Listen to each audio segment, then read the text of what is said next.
Mbi 27.000 maturant kanë zhvilluar sot provimin e parë të maturës shtetërore atë të gjuhës të huaj. I gjithë procesi nisi në orën 10 të mëngjesit për të përmbyllur në orën 12:30. Maturantët e shkollës 1 Maj në Tiranë shprehen se provimi në gjuhën angleze ishte i thjeshtë, ndërsa ai në gjuhën frënge kishte paqartësi tek disa prej pyetjeve.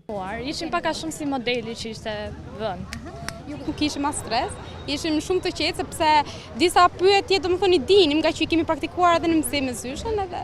Po, për pyetjet që nuk i kuptonim mund të pyesim edhe na kthenin përgjigje. Tani unë për frëngjisht, ishim 15 veta, gjithë palestrën, po.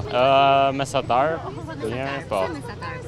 Po, kishte ca pyetje kështu që janë çik me kleç. Mesatar, më thonë mendoj që do e bënin edhe nxënësit jo shumë të mirë.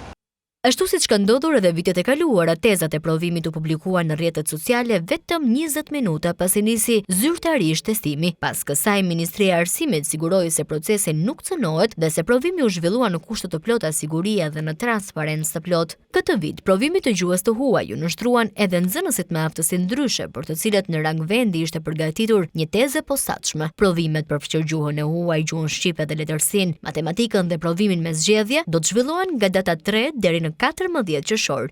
Gjuha shqipe dhe letërsia do të zhvillohen në datën 10 qershor, matematika në datën 17 qershor, ndërsa provimi me zgjedhje në datën 24 qershor.